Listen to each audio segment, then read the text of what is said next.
Okay, people, today let's take a probably not so quick look at the newest Hasbro Marvel Legends mini comic wave. This is one of those waves where different characters are going to appeal to different collectors. And that is fine and dandy because it's not a Build-A-Figure wave. There's no reason to buy anything you don't want or need. If you have a Black Widow or a Silver Surfer or a Daredevil or even a Beast that you like already, you don't need these. Don't buy them. But if you've been waiting oh so long to complete a couple of teams, or maybe you don't need any of them. And in that case, why are you watching this video? If you're still here, let's go ahead and start with Silver Surfer, because this is nothing new. This is the same sculpt we got with the HasLab Galactus with the paint job from the Walgreens Surfer. I guess I didn't realize the new one shares a head sculpt with the HasLab version. And then it brings almost the same silvery sheen from the Walgreens while adding the shading around the eyes. It really comes down to deciding which head sculpt you like better. Me, I'm liking this new one. Again, we saw it with the HasLab, but it's not as defined. In fact, it almost looks Iceman-ish. Adding the extra face paints and then the shining of the silver, and it's not just because I bought this one, I better like it the most. I think I preferred that sculpt with that paint job. So you take these two, you get the best of both worlds. Or maybe you missed the Walgreens or didn't get the HasLab. Here you go, single carded. But it's also the same body that Surfer's been rocking for a good long while now. And in places, it seems a bit outdated. I mean, it has butterflies that work fairly well, but then a lot of people are growing dissatisfied with the single ab crunch. I don't mind so much, but yeah, I mean, I wouldn't gripe about a dumbbell joint here and extra articulation at the waist. I do kind of like this shape for Surfer, though. It's sleek and slightly alien. It's got that slenderness. But I have never liked the legs. If you line up the muscles at the thigh swivel and the shin swivel, the toes turn inward. And that's on top of them being kind of duck-like, kind of flat and long. Sure, it's not a huge deal in action poses, getting down and Surfer style, but just standing straight up and down, it's noticeable. Also, getting down into heavy poses, it's really apparent that the silver is paint this time around because the joints that get exposed, it's gray plastic. Same thing at the elbows. But that's what happens when you want it shiny and silver instead of swirly and twirly. Going over articulation, there is a ball at the top of the neck with a hinge underneath. That allows for great range up and buries the chin. Not so much tilt, but left and right. I feel like I've been over this body quite a few times at this point. So butterfly joint forward and back, pin coming out to the shoulder, rotating around, hinge up, swivel at the bicep, double elbow goes up most of the way, swivel at the wrist with a hinge in and out. Crunchticles forward, back, swivel at the waist. Ball going out to the hip, forward, does kick out as it comes up, back, out, swivel at the thigh, double knee, all the way, boom, swivel at the boot or shin or calf, hinge at the ankle goes way back, forward, front-facing pin for rocker. For accessories out of the package, there are 2 fists. There are 2 flat-palmed hands for surfing action, I guess. And then there are 2 grips. It's Silver Surfer, so he's got to have a surfboard, and I think we've seen this one before. Have sculpted ridges down the middle with 1 peg. It holds pretty good on the foot. You can't get crazy with it because of the weight of the figure itself, but it'll stay. The grip hands also work for standing on the beach poses, maybe? Oh, how about this? Oh, yeah. But you also need a grip hand to hold the included mini comic, which is just a slab of plastic that's sculpted to look kind of like a book. There's Marvel Legends logo on one side, and then a Silver Surfer cover on the other. And I think I said it in the last wave's review. I get it. It's something to tie this wave together. It's the theme. It's a mini comic wave. But I don't really find myself needing these or displaying these once I'm done. It'd be neater if these were like SD cards or something. You could plug in, read this issue. Or, since that seems like outdated technology, a QR code on the back that you could just scan and it would take you to Marvel.com to allow you to read that one comic somehow.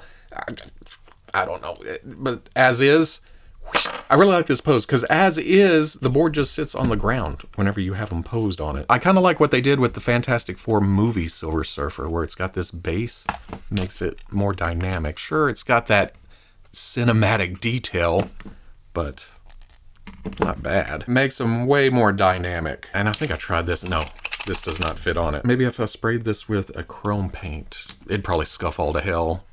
And really, when you get like that... Next up, I think I'm opening Black Widow. And here, it's kind of the same deal as Silver Surfer. We have had all of these parts and pieces before. This is just a new configuration for them. Actually, I don't remember if the Target Deluxe Black Widow came with this head. I know she came with this head because I had it out for a custom, but this head is definitely from the Walmart exclusive Black Widow. That's also in gray, but it had the very 90s pouchy belt and short leather jacket. Logo on the chest is also different. And then, oh, the updated photo reel to this newer Black Widow. Much, much better. And the hair is a darker red. But then the body is the deluxe Black Widow with the added articulation, the dumbbell torso, the crunch at the waist, and the butterflies. Have the up collar with the zipper sculpt on the front, the silver paint, doesn't have the belt, which is fine. That's meant for this costume and not this one. I do like the gold paint on the stingers, the bracers, the bracelets. But then I think one of my favorite things is the logo on the back, and that just puts it in a more classic time period. I'm really liking the skin tone they've landed on. And now, this isn't terrible, but it does have a slight yellow tint to it. The other Gray Widow is slightly peachy. Maybe. There's nothing wrong with this. In fact, there's really nothing wrong with this. But once I get this in hand, it's got a fairness to it. But they've also added a slight bit of blush, a little red in there, and then, of course, the lips, the eyes, the shadow, the eyebrows. It just all works. This was my display Widow up until now because this is very 90s Avengers. In fact, it has the logo. This is cleaner, sleeker, but better overall. You can see a sheen difference from the torso to the legs because of the plastic used. It's that and, you know, give it the old tap test. While it's cleaner, it also stands out more than the black costume. I know I keep bringing these other two in, but I'm really liking this. And I think more than anything, this is my favorite Black Widow head. That hair flip over one eye. It's so old school spy movie. And really, they all have their places. I can put this in one display with the longer hair. Here's the Avengers display. This is my Daredevil or, well, of course, I'm going to put this with Captain America and Wolverine at some point, but this is my general good guy display version. Getting to articulation, the short hair gets a lot more movement with the ball at the top of the neck, the hinge underneath. There's nothing to get in the way of looking up, even with that collar, and then down. Nice tilt, and then left, right. Butterfly joint goes forward, goes back, pin out to the shoulder, rotates around. There's a hinge that goes past 90. Swivel at the bicep. Double elbow, all the way up. Swivel at the wrist with the hinge in and out. Dumbbell mid-torso kicks forward, back, tilt, rotation.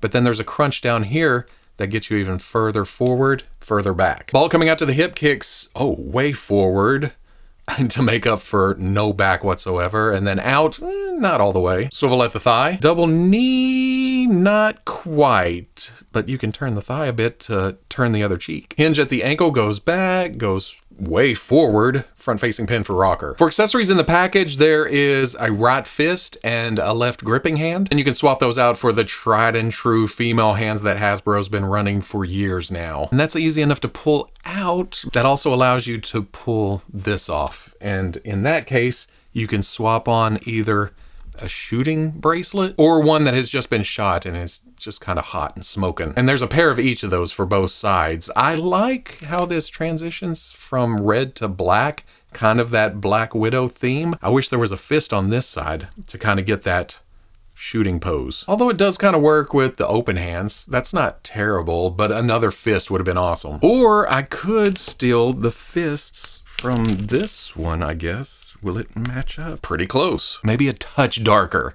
but not enough to scream out at you. You know why they included the grip hand? It's to hold the mini comic that has that issue that I was talking about a minute ago.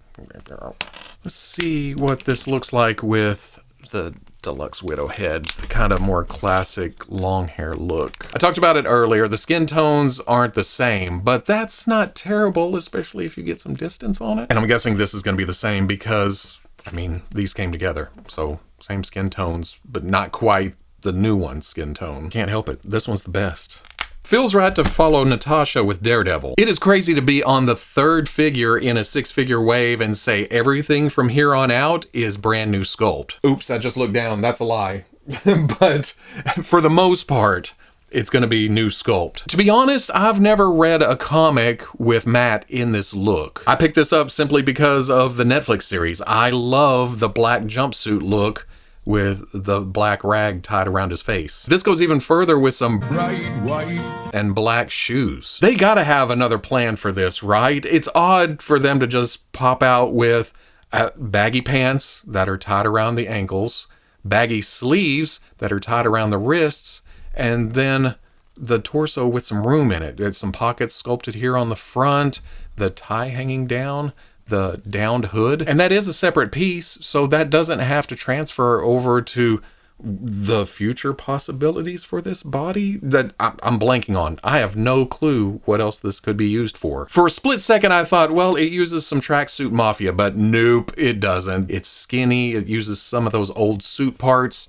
This is thick. It has some bulk to it. Almost too big and bulky because you put it up next to your standard Marvel Legends Daredevil, and yeah, the mass is different. And spoilers, it has some height on the Daredevil too. Doing some research though, this does match up to the artwork from the Man Without Fear storyline. It does have some of that Romita Jr. flow to it. Not exact, still enough to fit in with your other Marvel Legends, but enough to make you think, oh, okay, I get it. That's where that's from. Even the hands have some sculpted glove lines and details to them. Bright blonde hair sticking out the back and these ties flying off. They're not bendy, you can't pose them, but they do their job. Just blowing in the wind slightly without getting in the way. The hood's pegged into the back and glued. I can't seem to pull it. Well, never mind. There's the peg sticking out. That's interesting. I'm used to there being a hole in the figure and then a peg in this. So without it, it seems very flat. It wouldn't have sculpt work because the collar is the hood. That's how hoodies work.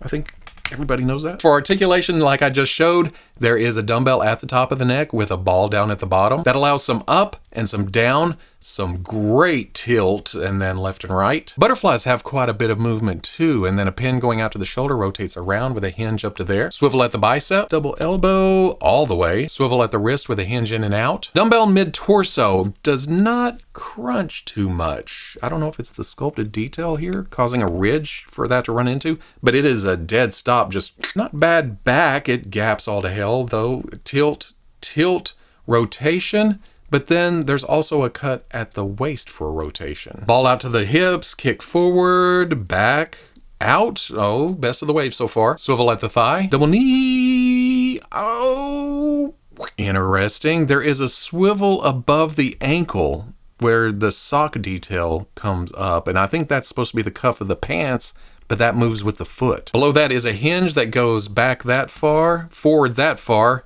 front-facing pin for rocker. For accessories out of the package, there is a left fist and a right kind of fingers tensed hand. There is an alternate right fist, an alternate right trigger hand, and then an alternate left grip hand. I'm gonna go ahead and swap this for the fist and then put the regular grip in this hand because there's a couple of things to hold. There is the billy club, have a rounded end, the sculpted grip, and then real rope. The big knot is very noticeable. Let's swing that to the back if we can. Yeah, right there. And then of course the grip is for the mini comic that has the Man Without Fear cover on it. I've seen some people say, well, Matt Murdock is blind. Why give him a comic book? It would have been neat if it was in Braille or something. But quoting bios going all the way back to the 80s, it lists his powers as superhumanly acute sense of touch, allowing him to read by touch by feeling the impressions of ink on paper. So who's to say he can't feel the different colors somehow, or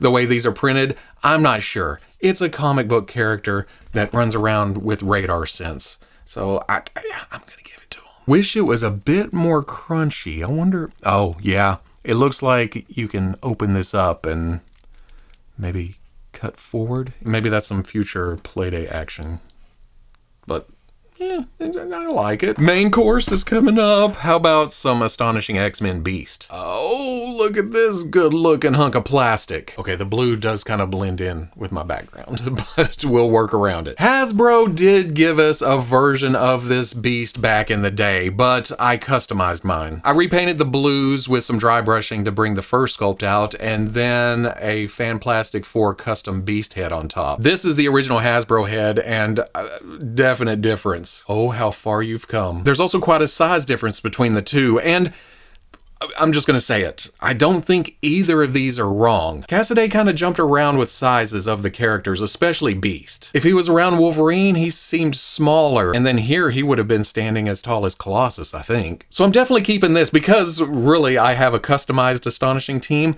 and I have a stock Hasbro team, so this will work out perfect. When it comes to sculpt, there's no denying that the new one is better, both in detail and articulation. It is definitely the Astonishing look. It has the yellow X kind of forming a half shirt, but upside down. It's a lower half shirt. It's a girdle. Is that what it is? And you have the wrinkles on the musculature, have the yellow tubing around the bottom of the pants, and then around these cuffs on the forearms. There's some wrinkles in there, but what I really like is the hair hanging over. That's just a nice little detail to up the furry look. Same down at the legs, with it bunching up high and then getting a little shorter around the ankles down to the pointy toes. And yes, he has claws on the fingers. And then the head is very, very cat beast. And I know some people don't like that, but me, I'm a big fan. Feels a little soft around the eyes for some reason. Maybe it's that slight shading to there and the nose and a little bit of fur around the mouth. You can definitely see those pearly whites in that red mouth, just looking fierce. And of course, there's the ears turned back for that angry look,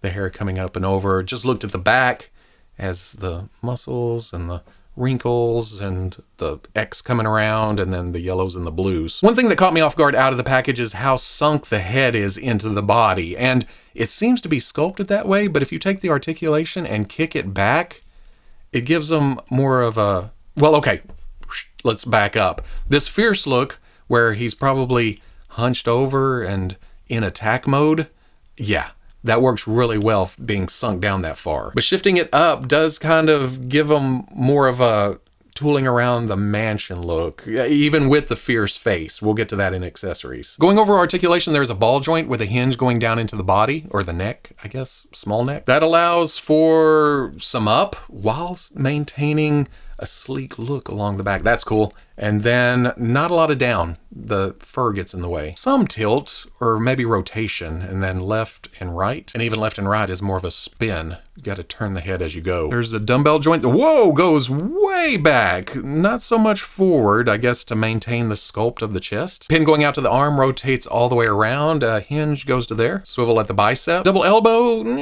there's a lot of stuff getting in the way. And the elbow's very breaky. Swivel at the wrist with a hinge in and out. Dumbbell joint mid-torso, kicks forward and then back and tilt and rotation, but then there's a hinge below that to go the rest of the way forward, rest of the way back. Ball out to the hip, kicks forward and not so much back, out, not bad. Swivel at the thigh. Double knee goes back, again, furry leg in the way, and going straight down, it doesn't actually go straight down. It keeps a bent position. Hinge at the ankle goes back, goes forward, front-facing pin for rocker, and then a toe joint goes up to there.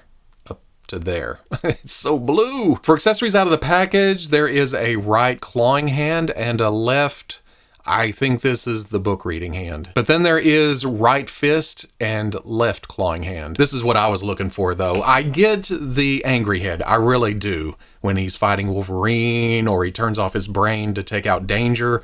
But I love an alternate head to that. Screaming's okay. It's not always what I like, but this is going to go on there. Get your earth behind the camera strength. Oh my God. Yeah, here's Hank in the lab, or teaching a class at the school, or reading this mini comic of Astonishing X-Men. Does that work in that hand? It does. Oh my stars and garters. That's pretty fierce. It's got the movement to it, except in the neck. When you want to turn the head and look up, it kind of kicks it down, but you can still work around it. Does it look like with the fan plastic forehead on there, though? Interesting. Blue matches better than I thought it would. And proportions aren't that bad. And then on the original one, I had to take this joint out in order to fit this head on because of the shape of it. But if you want to take one of the new heads to fix it up, you'd have to, well, I don't know what it would do with the old ball joint, but you could fix something. That looks good. Again, I painted the fur, so it's a darker blue than the original, but it's not that big a deal. Having a tough time deciding who finishes this up, but here is Feral, you stay. And this is essentially just enough to be exactly what it needs to be. And I say it like that because, yes, she has the tail on the back. She has the purple gloves with the white trim up above. She has this dangle part on the front that has white trim going up to a white belt.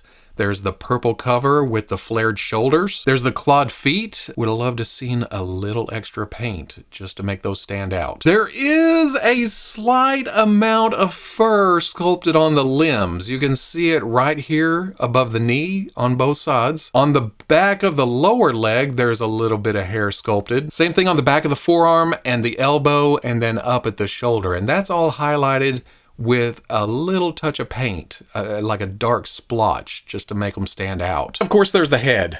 Very feral. It's got the open mouth, bearing fangs. There's the elongated, pointy ears. This crazy 90s hair that shouldn't work in the real world, but every time I see it in a comic book or now in plastic form, I'm like, oh yeah, that looks normal. That looks great. Have the sideburns on the side looking wild, flared out. And then little tufts of hair sticking out the front, painted white with the stripe going up, the black outline. Crazy unkempt eyebrows, the whited out eyes that makes everything scarier. And yes, it is feral from head to toe. Oops, forgot to point out that the hands also have some claws on them through gloves. How does that work? The orange is a bit subdued, which I like because we've seen Tigra in flamin' hot Cheeto color and then toned down a bit. We saw Wolfsbane and now Feral, who I think has the most earthy tone to the orange. Maybe that is brownish, browner, darker, something, but it's different shades. And that's where I get a little bit sad because I was originally planning to swap out the arms and legs because Wolfsbane has so much more fur sculpt to her. If I was to swap limbs, I would still have the smoothness of the torso showing through here and then at the hips. In fact, if you get real close, you could see wrinkles, which at first made me think, well, okay, maybe the crotch piece is reused, but it's not because that comes all the way up to the mid-torso joint, and these purple parts are sculpted on the front of that. The purple below the waist is not sculpted on, though. That's just a bottom piece. And the tail is just a swivel. You can bring it out to here or here. You can't bring it out or around. In fact, if you pull on it, it just unpegs. Not a deal breaker. She can kind of kitty cat the tail off to the side, but more movement's always a little bit better, right? While we're talking movement, there is a ball joint at the top of the neck with a hinge going down. And with no hair coming down, it's all swooped up. She can look all the way up and most of the way down. Nice tilt too, left, right. The shoulder flares are a softer material, but because of the shape, how they go up and over, they don't really flex up. So the pin going out to the shoulder rotates around and it does kind of get out of the way. I was gonna say it doesn't get out of the way, but no. Hinges up to there. Swivel at the bicep. Double elbow goes all the way up. Swivel at the wrist with a hinge in and out. Dumbbell joint mid-torso, crunches a little, arcs back, opens up all the way. Tilt, tilt, rotation. Ball out to the hip, kicks forward. This is also a flexible piece. Goes that far. Back, not so much. Out, like most of the rest. Swivel at the thigh. Double knee. Oh, not quite. Hinge at the ankle goes all the way back. Forward. Front-facing pin for rocker. Not a lot in the way of accessories. Out of the package, there are 2 clawed hands, and then there are 2 purple fists, which doesn't do a lot to hold this mini comic X-Force. And this one's neat because it's got the front cover, but it also has the back. The rest of them just have a Marvel Legends logo. I guess they wanted to show the whole team, but this hand does have a slight grip to it, but not enough to hold the issue. Oh well. Get out of here. I do wish there was an alternate non-screaming head, simply because of options. I get it. She's feral, but I'd like to see other emotions too. I did show it in a play day a while back that I was working on a Feral custom, and I got this head off eBay from Ruskin Customs, I believe, and that has a neutral head, but much more 90s to the hair. I'm gonna see if that goes on. Of course it does, with some putty in there. Like I said, I've been planning that custom for a while, so I have those limbs. I may attempt that at a future time. The glove tops do just slide off the forearms, and let's see, does that go over this? It works, and that should be soft to pop out, and the legs should go, but like I said, there's no fur sculpt to the torso piece. That would have to be done by hand. Oh, I suck at sculpting. I may have to get a second one, do some tweaking, do some swapping, do some play day. And that leaves Rachel Summers Phoenix for last. There we go. This is the one I've been waiting for the longest. Excalibur was definitely my jam back in the day. I was reading X-Men religiously back then, and as much as I loved Outback, I loved Excalibur even more. So to finally get an official Rachel to finish off the team that they've built so far, yes, I was all over this from the beginning. Of course, I made my own along the way. In fact, this was earlier this year, so dang it, you're welcome. It's essentially the same recipe. The pinless elbows and knees, I just used some decorative spikes for fingernail art, which come off slightly large now that I have this in hand. I really, really like how subdued these are. They're definitely spikes. They may not be as sharp, but they're not as ba-bam spikes sticking out. This could be glossier, but again, it totally works. The early promotional images also kind of threw me with this haircut, but at the same time, she did have this hair with the ponytail sticking down and the little fluff on the front.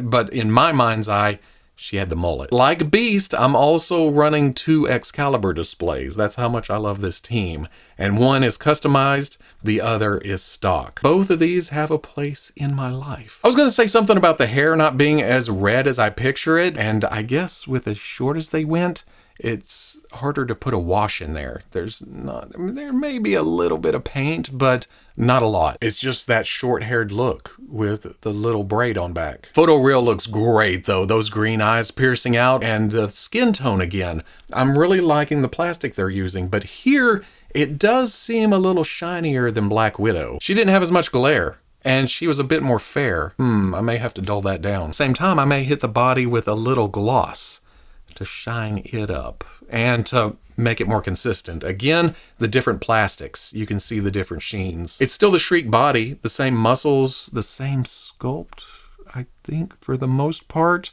They just added the spikes in places, and they did a fantastic job with it. And they're in the correct pattern, or at least as far as I know they're in the correct pattern. They run down the outside of the arms and then around the inside of the wrist, up the middle of the torso to the neck, where it circles around, meets the line coming up from the arms, and then goes around the back. Getting close to those spikes. Ooh, not that close. Focus. You can see that the silver paint does not go down to the base of a lot of them. It's just kind of hit on top. And yes, it is noticeable until you get at a distance, and then it just becomes tiny little spikes on a red bodysuit. Actually, they look pretty dang good in places like on the abs, but then they start to get messy in places. And that's the costume. Just like in the comics where her powers were more visually interesting, when we get to accessories, she'll get spruced up a bit. Articulation-wise, there is a ball at the top of the neck with a hinge going down. Just like the rest of the wave, there's not a lot getting in the way of that movement. Can look up, down. There is some tilt along with left and right. Pin at the shoulder, rotates around with a hinge up to there. Oh, and the spike does stop it in that position. I don't know. No, I don't want to push down and shove that in there. Swivel at the bicep. Double elbow goes all the way up. Swivel at the wrist with a hinge in and out. Dumbbell joint mid-torso goes forward, and that spike there doesn't get in the way. It kind of disappears into the crunch and then arc back. There's tilt, tilt, rotation. Ball out to the hip, kicks forward, back, out. There is no true winner of this wave, I guess. Swivel at the thigh. Double knee. Oh, yeah. Hinge at the ankle goes back, goes forward, front-facing pin for rocker. For accessories out of the package, there are those female hands once again. Wait a second, is that more spread out? Nope, same as Widow. And then on the right, that's the same too. Rachel's is just bent up from being in the package. Then there's a right fist and a left grip. A damn shame we didn't get a left fist just to match it on both sides because there's a sculpt for it. There's molds for it. Then there's the Phoenix effect pieces. And while I would have liked something a bit more substantial, I really like these, or I think I like these. Let's try them on. You definitely have to pull the hands off in order to put them on because these are a closed loop. You have to feed the arm into it and then plug the hand on the outside of it. Not sure if there's a left and right, but the way I put them on is just fine, or they seem to fit just fine. The spikes kind of help hold them on there. I always liked the way she would use like the Phoenix power as extensions for her own hands. Like she would grab things. These are spiffy. I mean, they're not grip hands, and it was usually a big flame bird behind her most of the time, but we also saw this too. It's a sharp, quick fade from the red to the yellow, but it works. It adds another color to the overall scheme. That's neat. When she would get rowdy with the power though, she would get her hound tattoos popping up and her eyes kind of yellowed out to show more power. And I really like this head. It wasn't high on my list when I first saw it, but now that I have it in hand, okay. And then again, there's the mini comic of Excalibur #1, but I have my original copy that I've been dragging around for years. It's one of the few comics that survived my many moves. So, boom. Couple Playday things. If you have the deluxe Jean Grey Phoenix base, this will probably fit right down in there. And then have that. And match that up. Not as extravagant as I usually picture Rachel's Flamebird, but hey, a base is a base. Back when I customized my Rachel, I did a second head for an alternate version of that Phoenix, but I also wanted to try out the Metaverse Customs wings. I doubled up on them so they'd be a bit more full, but if I were to get two of these, could I push this all the way up to here? That also means I have a second Rachel head with the mullet, so I'm not sure this will work on here. I need some tack to stick it down. Decisions. I like these wings so much, I don't think they're ever going to come back off, so there they are. Size-wise, Daredevil stands a little under 6.5 inches tall. Silver Surfer is about 6 3/8. Rachel is just slightly over 6 inches. Feral, up to the top of her hair, is 6 3/8. Black Widow is just shy of 6 1/4. And then Big Boy Beast is 6 3/4 inches tall. As we established, it's the same Silver Surfer we've had for a long time, so it's going to look the same next to Nova and Firelord. Same situation with Terrax and the HasLab Galactus. Here's Black Widow with the Gamerverse Captain America without the scales and the added articulation, and the Secret Wars Wolverine, who needs to be slightly darker brown to fit in with this, but I love this figure. And then here she is with the 3-pack comic book Elektra and Daredevil. Brings us to this wave's Daredevil, which, like I said, is larger than the comic book Daredevil, but doesn't look too bad with Elektra. Does have some size on the males, like Bullseye. Astonishing Beast feels really big in hand, to the point where I thought this is never gonna fit, but putting him next to the other Marvel Legends Astonishing X-Men figures, yeah, it fits. I still think Logan's a little tall, Scott is a little short, but it works as a group. Same thing goes for Feral and X-Force. Now, I don't think all of these costumes are from the same era. It's kind of a hodgepodge. Some of these characters are harder to get, and some of these figures are outdated at this point, so is it about time to swing back around for some of these? X-Force again? And is this all of the X-Force characters we have? Am I forgetting somebody? But here is icing on the cake when it comes to Excalibur. I customized Megan in our earlier look to go along with the stock Captain Britain. Kitty and Kurt got new heads, and then here's a widget from Reba Bolito. But I also customized a later Excalibur Captain Britain to go along with the stock Megan. That way, if I want the display to look more like Cross-Time Caper and Beyond, I can do that too. Did I mention Excalibur's one of my favorites? So at the end of the day, a good wave, but a few are passable. If you're happy with the Silver Surfer and the Black Widow you already have, then you probably don't need to pick either of these up. Daredevil's in a costume I like a lot, but the overall figure is artist specific, so that may rub some people wrong. It does look like good custom fodder for a bigger guy in a jumpsuit. It also depends on your preferences when it comes to X-Men. If you're a more classic type guy, or don't like the cat beast look, then you probably don't want Astonishing X-Men Beast either. For me, the stars of the wave are, well, Beast and then Feral and Rachel, but maybe you're not into 80s, 90s X-types, so at that point, you're kind of skipping the whole wave, unless you're into more classics. What I'm saying is a little something for everyone, but at the same time, it's very specific, because the things that are more classic or big name, we've gotten before in different versions. If you've been building teams along with Hasbro, some way longer than others, it seems like they're just ripping through the Astonishing team. We only need 2 more, right? For that core team. And of course, there's other variations of X-Force that they could give us, so they could keep down that path. But Rachel, that's the cap on that team. Oh, well, okay. Later Excalibur versions, I guess we need Cerise, and Kylan, and a Widget. There's always room for more, right? We're collectors. We can always make more space. There's always something to covet. But it's nice to, at least for the time being, finish off a display. Or a couple displays, actually. It warms my heart. These make me happy. And that's what matters. Bye!